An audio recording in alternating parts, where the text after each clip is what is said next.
A blessed day to each one of us. I hope we have spent a wonderful day today.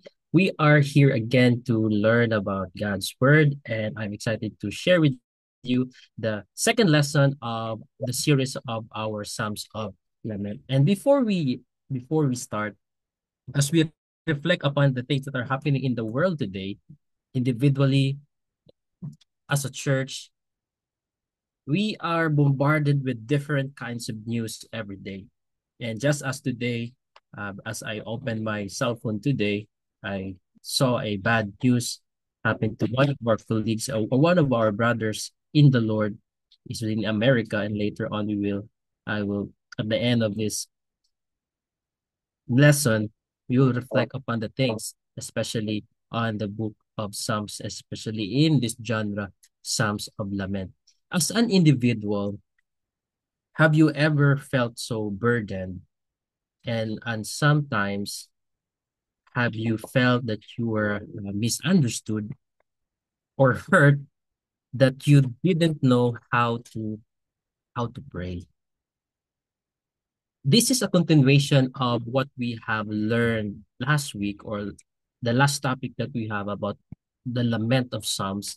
And the focus for today's lesson is all about the Psalms of Lament, especially the individual laments. The Psalms of individual laments, as I have asked earlier, give us the words we often cannot find, especially when it comes to the reality of lives. When we experience difficulties in lives, we see that in this Psalm of Lament, in the individual lament, in them the psalmist cry out honestly to God as the communal lament is. We can see here that there is a sharing of their pain, protesting their innocence or guilt, asking for justice, and ultimately finding hope. And we see here that prayer is not only for praise, it is also for tears, questions, and cries for help. And as we learn today, what is Psalms of Lament all about? Just as there are hymns of thanks for both individuals and communities, there are also laments from both a community and individual laments. Some laments in this particular thing that we're about to discuss, in this psalm type, the sufferer faces both a life-threatening illness and hostile enemies who slander and persecute him. So some laments were used in public worship, but many laments in this particular time, many laments show laments that were personal or private. And these laments follow a clear style, often repeating the same themes and images such as suffering, such as enemies, cries for help, and trust in God. And many psalmists claim their innocence and call down, you see here, is a unique type, call down curses on their enemies, what we call now the imprecatory psalms. Later on, we'll discuss more on that. And in this laments of the individual, others confess their guilt and seek God's forgiveness. Now, what else? Many of these psalms follow a common order. They begin with a desperate lament, an urgent prayer. And as we read some of these laments of these psalms, there's a shift of tone from confidence and joy, expressing certainty of God's deliverance. So not just expressing their pain, but there are also in these laments, there are also things that we can see that it shifts its tone from confidence and joy. And as we dig deeper on this particular genre of the Psalms, we see that in ancient Israel, serious sickness, as we seen as God's punishment, it was linked with religious songs and rituals. In the old times, they look on sickness as a kind of punishment of God. And when they experience this kind of things, they often link it with their religious practices. They link it with their songs and their rituals. In Psalms 51 verse 7, it says there, "Purge me with hyssop, and I shall be clean. Wash me, and I shall be whiter than snow." So there is an expression, a penitential psalm, an expression that whenever they feel these kind of things, they look up to God and express their deep emotion. So in the Psalms, the sick either claim innocence, acknowledge his righteousness, like these phrases, acknowledge my righteousness, or they confess guilt, like the words, the phrases, forgive my sins. But always they plead for help. So individual laments, we can see this kind of style. And likely the sick person went to the sanctuary for healing, where sacred acts assured forgiveness, like the penitential psalms, or affirmed innocence, like psalms of innocent. So the action which is mentioned here only figuratively, the washing and the sprinkling, originally was an actual occurrence and was done in order to bring about the cleansing of the sinner and the healing of his sickness. So we have here an example of a rite, or one of the rites from one of the oldest penitential psalms, the Psalms 51, where it says, "Purge me with hyssop, and I shall be clean. Wash me, and I shall be whiter than snow." Other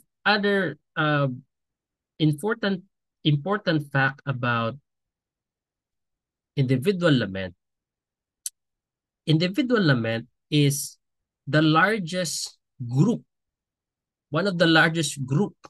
Laments of individual are the biggest category of the songs in the book of Psalms, in the Psalter.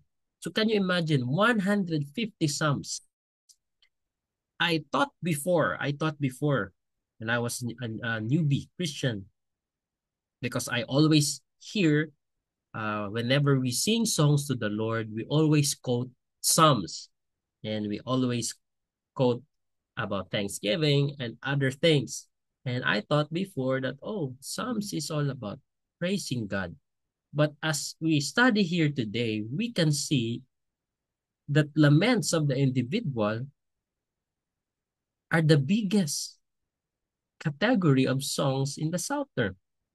And then Israel's lament share a similar structure with Babylonian laments, beginning with invocation of God, followed by laments, supplications, and ending with a vow to offer thanksgiving after healing.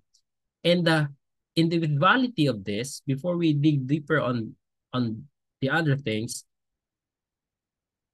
along with the wisdom literature, it expressed these individual laments, it expressed individuality in the book.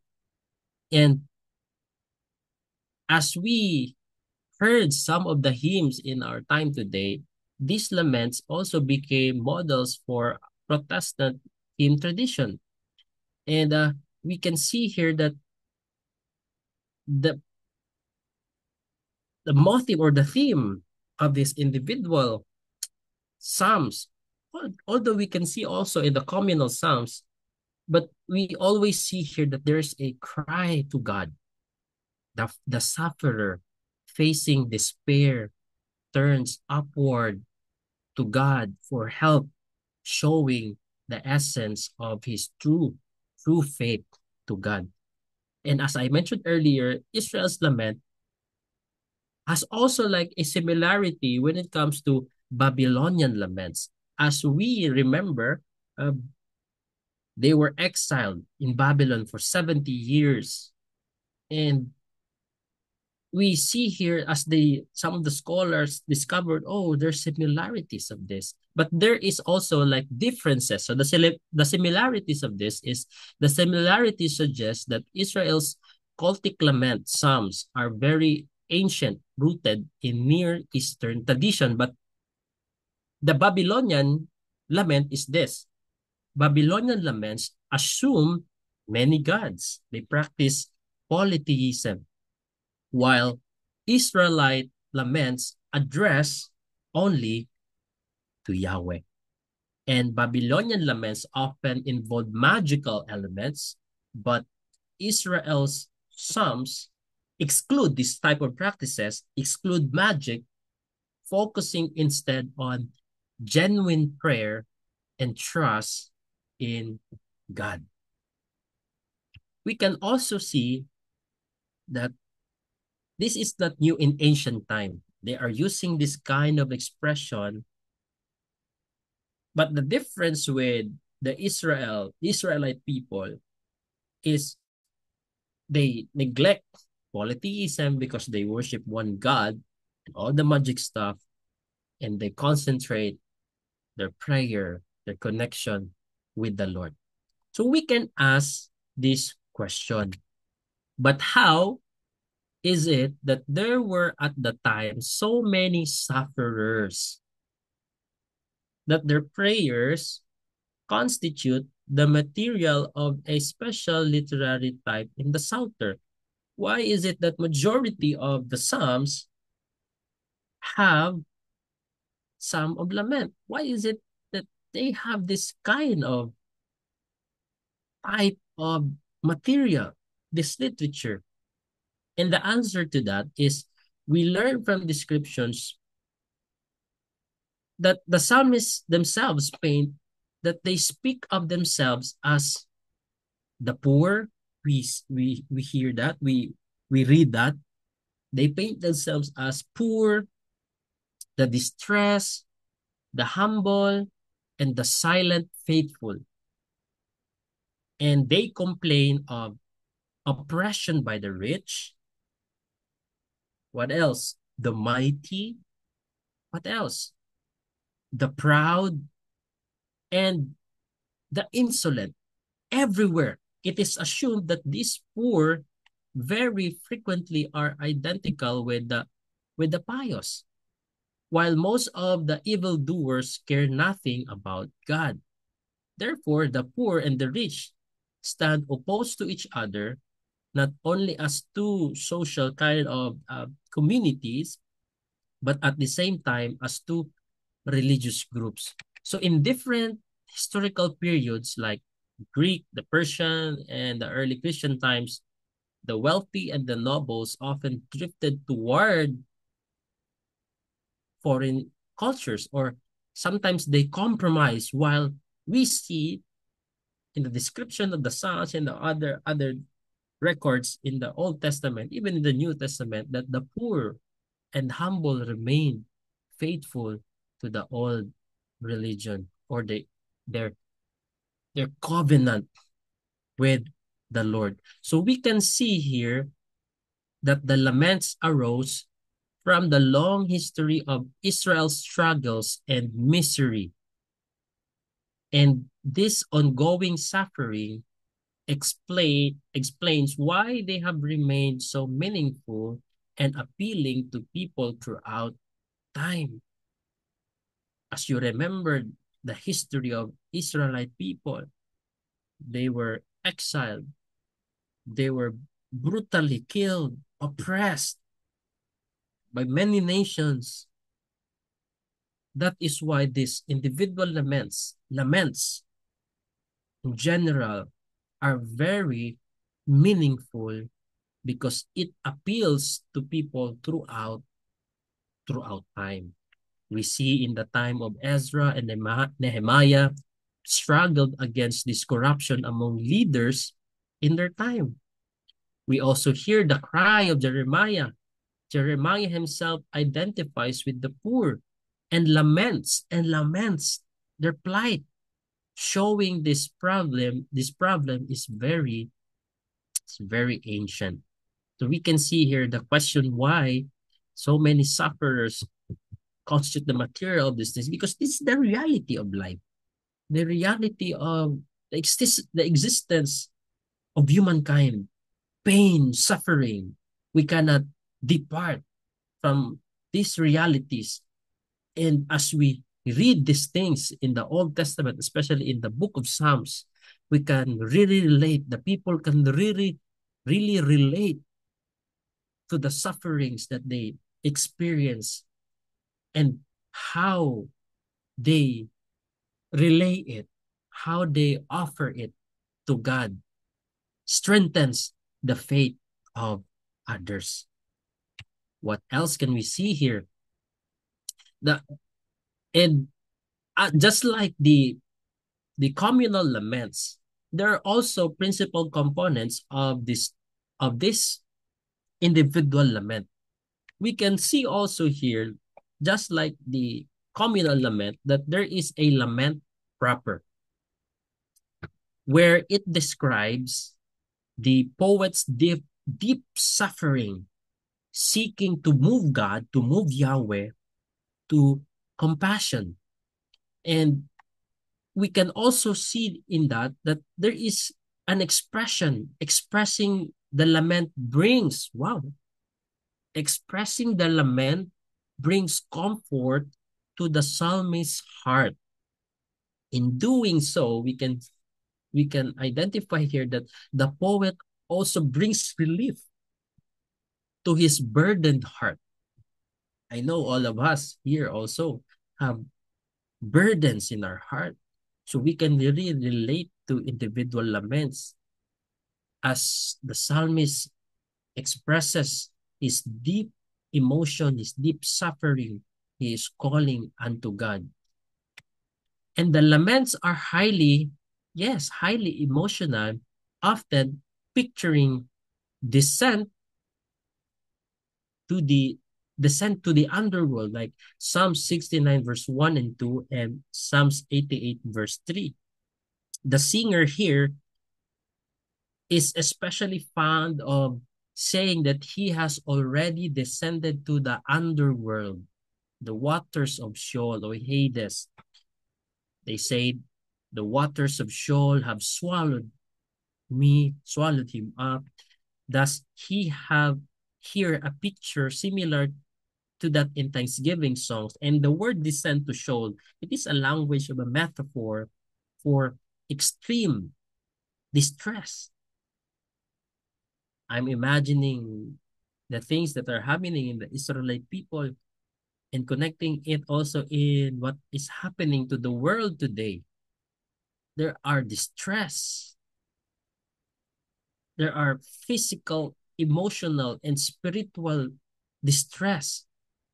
And it paints a vivid picture of hopelessness so that God's rescue will shine even brighter when it comes. So let's read this Psalm 69 verse 1 and 2. It says here, "Save me, O God, for the waters have come up to my neck." A metaphor. I sink it, I sink in the miry depths where there is no foothold. I have come into the deep waters. The floods engulf me. You see there's a metaphor that the laments is picturing like a descent on the underworld, to the underworld. In Psalms 88 verse 3, it says there, I am overwhelmed with troubles. Can you imagine these very words? Overwhelmed with troubles, and my life draws near to death. So these are pictures of emotionally deep suffering, real experience of these writers and of these people. And also, aside from the proper laments, as well, lament proper, we also see there that there is an entreaty in lament.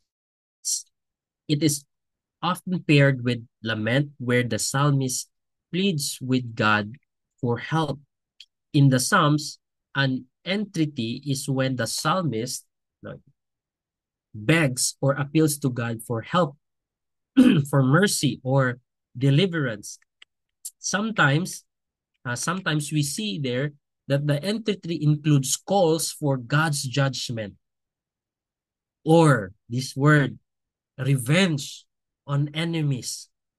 There's new word here, not unlike in the um, other types of psalm. Judgment or revenge on enemies, reflecting their practice of curses. Here we can now see the genre of imprecatory psalms develop. The psalmist presents reasons to persuade God to act, showing a childlike yet calculated approach to prayer. Do you remember in the past where you are in school, elementary, whenever your classmate hurt you, like a child calling his father, "Daddy, Daddy." Can you imagine that? Remember that? This is also what these psalmists are doing in this particular individual lament. But we see here, even though they wanted to avenge, wanted to revenge, but there is an expression of trust that is central, that are central based on the belief that God will respond to genuine faith. And many psalms move back and forth between passionate lament or plea and strong confidence in God. With these particular examples, Psalms 3, 123, and Psalms 130.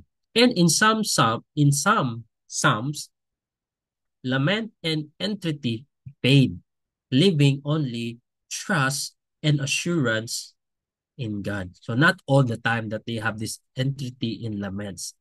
All right. And the sum of confidence grew from a single theme, trust in God, into a full and independent style of expression. One of the examples is Psalm 23. They are marked by a serene and tender tone, giving peace and assurance. The Lord is my shepherd. I shall not want. It mentions there, He maketh me lie down in green pasture, even though I walk through the valley of the shadow of death, I will fear, there's confidence, I will fear no evil, for you are with me. So they mark a tender tone, giving peace and assurance, but it's considered as well as individual lament. The psalmist, the Psalms of confidence, the psalmist uses reflection and meditation to strengthen his trust in God or to persuade Yahweh to act on his behalf. And sometimes the Psalms ponder human mortality, the death, no, the shortness of life, and the reality of death. And they also reflect on the doctrine of retribution, the principle that God rewards the righteous and punishes the wicked. So let's review the types of lament psalm in connection with individual psalms. We have two main types of lament psalms. We have the psalms of innocence and the penitential psalms. The psalms of innocence, it says that the psalmist questions why he suffers despite being blameless. But the penitential psalms, it admits guilt and seeks forgiveness. So in the Psalms of Innocence, the poet here strongly asserts his righteousness and innocence. It demands God's recognition of his integrity and intensifies his attack on enemies, often linking to imprecatory psalms, prayers for judgment on opponents. So we can also see here that, oh, if I have enemies, I can also do this. Let's see how this psalmist uses this particular imprecatory psalms in Psalm 17. It says here, O Lord, hear my plea for justice. We cry out for justice. Listen to my cry for help. Pay attention to my prayer, for it comes from honest lips, innocence. Declare me innocent, for you see those who do right. You have tested my thoughts and examined my heart in the night. You have scrutinized me and found nothing wrong. I am determined not to sin in what I say. I have followed your commands, which keep me from following cruel and evil people. My steps have stayed on your path. I have not wavered from following you. So verses 1 and 2, we see here that David cries out for God to hear his cause, claiming his prayer is sincere and righteous. We also hear in 3 to 5, he protests his innocence, saying God has tested him and found no wickedness, and that he has kept his steps in God's path. In verses 6 to 9, there's a shift. I am praying to you because I know you will answer. O God, bend down and listen as I pray. Show me your unfailing love and wonderful ways. By your mighty power, you rescue those who seek refuge from their enemies. Guard me as you would guard your own eyes. Hide me in the shadow of your wings. Protect me from wicked people who attack me, from murderous enemies who surround me. So in 6 to 9, we see here that there's asking here for God for protection. And in verses 10 to 15, 10 to 14, we see here that David describes his enemies as arrogant and violent, then calls on God to, to help him to rise up, confront them, bring them down. In verse 10, they are without pity. Imagine reading this when you are exiled, remembering the things that are happening in Israel, Judah, and depicting the picture, they are without pity. And then they are boasting in verse 11. They track me down and surround me, watching for the chance to throw me to the ground. They are like hungry lions, eager to tear me apart, like young lions hiding in ambush. And then verse 13, he asked God, Lord, arise. This is an imprecatory element, asking God to defeat and punish his enemies. Arise, O Lord, stand against them and bring them to their knees. Rescue me from the wicked with your sword. By the power of your hand, O Lord, destroy those who look to this world for their reward, but satisfy the hunger of your treasured ones. May their children have plenty, leaving an inheritance for their descendants. But in verse 15, it says there, innocence, because I am righteous, I will see you. When I awake, I will see your face to face and be satisfied. So we see here that in verse 15, it ends with confidence. In other verse, as for me, as other version, as for me, I shall behold your face in righteousness when I awake. I shall be satisfied with your likeness. So this is the confidence or thanksgiving most common in laments.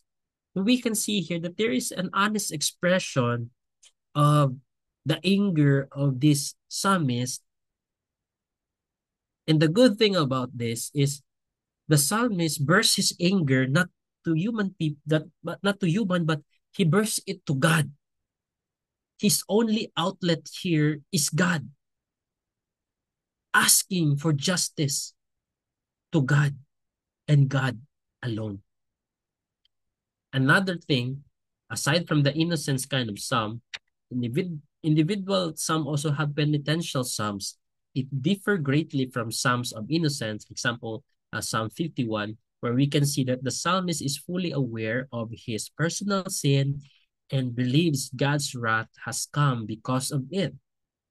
Every plea is aimed at moving God toward mercy and forgiveness. And sometimes the psalmist refer to universal human sinfulness to highlight his need for compassion and lessen the weight of his own guilt. It's true, all of us are sinners. That's why this penitential psalms is an actual, honest plea to God, Lord, I am really sinner. That's why lament psalms often end with assurance that God has heard the prayer. Very commonly, the lament psalm concludes with the certainty of a hearing. And the shift can be so dramatic that Psalms 22 seems almost like two separate poems. The first, it moves from and then complaint, lament and complaint, and then to rejoicing and praise. The same pattern appears in the laments of Jeremiah. And we see that many Psalms also make a vow to offer thanksgiving after deliverance. And sometimes they even voice thanksgiving in advance, expressing faith before God's answers comes. And we see that there's a similar structure is found also in Babylonian laments. But the Israelites reject those polytheistic elements and magical elements. So as we end our lesson today, I want us to reflect on this. When we bring our struggles, our sins, and if you have enemies before God, just like this individual laments and communal laments, we discover that He is near to the broken hearted. I was so broken hearted today hearing the death of Charlie Kirk. He is evangelizing, answering questions in a campus university in America. During the conversations, he was shot to death. Can you imagine if you are the wife of Charlie Kirk? He's doing his ministry publicly, sharing Jesus publicly, but there are people who dislike him and plotted murder, and they succeeded. Just like the people of Israel, they cry for help to God because they know that they're doing what is right in the eyes of God. They are worshiping God, honoring God. But here comes the reality of life: evil, darkness, hardships, death. But as we reflect upon individual laments, we discover that God is near to the brokenhearted. The psalmist teach us that it's okay to wrestle with God as long as we do not walk away from Him. If the psalmist dared to bring their deepest pains to God, what keeps us from doing the same today? I hope we learn something today, that our emotions, our struggles, we can burst it to God, knowing that God is near to the broken hearted. So thank you, brothers and sisters, for listening for today's lesson. So next week, we'll be tackling the last part of our lesson, where we discuss the 3 seasons of lament, causes of laments, and how we're going to interpret the lament of Psalms. Enjoy your day, reflect upon the message of God's word, and I hope and pray that God will bless you. See you next week. Bye-bye.